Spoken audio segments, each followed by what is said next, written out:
Hai, Assalamualaikum. Hari ni Kak Zai share resepi untuk sandwich egg mayo. Okey, boleh follow Kak Zai punya video seterusnya. Okey, you all kena sediakan. Kak Zai sediakan 7 biji telur rebus yang saiz A. Okey. Okey, Kak Zai pun lenyit-lenyitkan.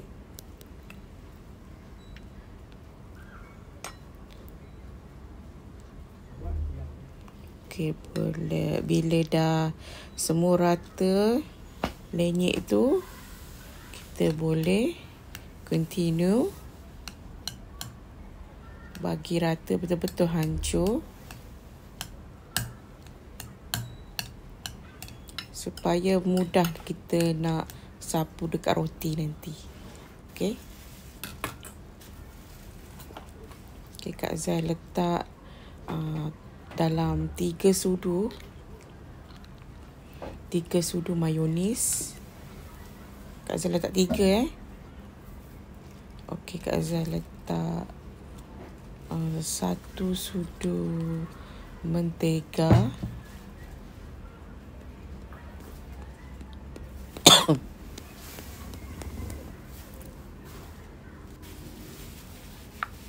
Okey, Kak Zai gaul.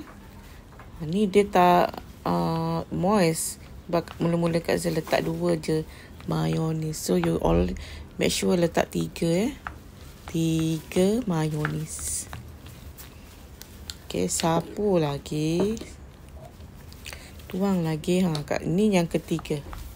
Okey, boleh ratakan. Okey, dah siap. Kak Zai tambahkan sikit je lagi. Ujung-ujung sudu je. Tak penuh lah. So dalam lebih kurang 3 sudu lebih. Okey. Supaya mudah nak gaul. Dan kita sapu pada roti. Okey. Kak Zai letak 1 sudu lada sula. Okey.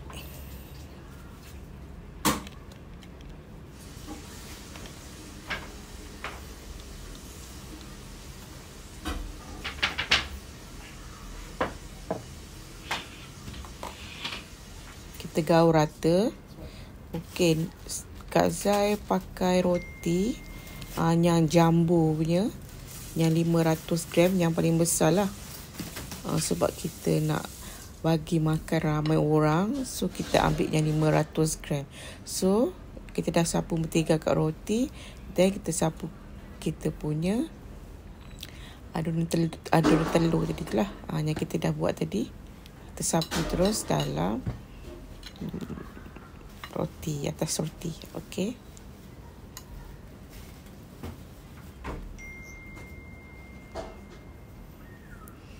Sapu rata, penuhkan.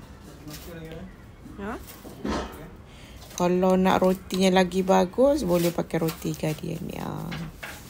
Sebab dia punya roti macam padu. Ni Kak Zai pakai brand lain. Okey, Kak Zai pakai roti ni lebih kurang dalam 12 keping.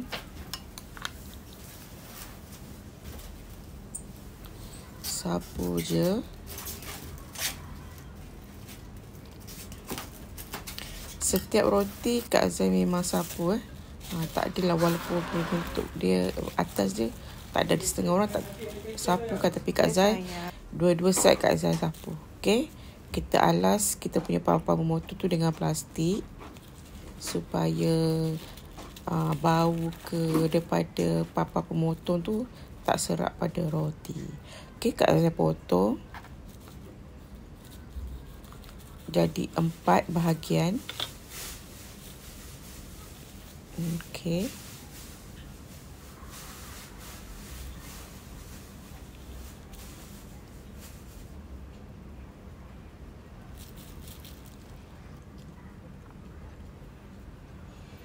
Kita dah boleh susun. Yang ni Kak Zai memang tak pakai sayur-sayuran. Kita plain je. semata-mata dengan telur. Tak ada letak tomato ke, salad ke. Tak ada. Kita nak plain supaya macam kanak-kanak mudah nak makan. Lagipun kita nak lama, kita punya roti ni tak nak basi atau berbau. So, Kak Zai decide untuk letak telur sahaja.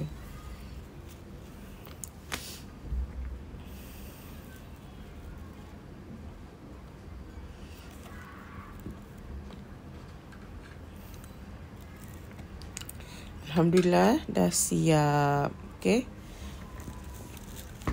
Ngam-ngam satu box. Okay, selamat mencuba. Resepi yang sangat mudah. Bye.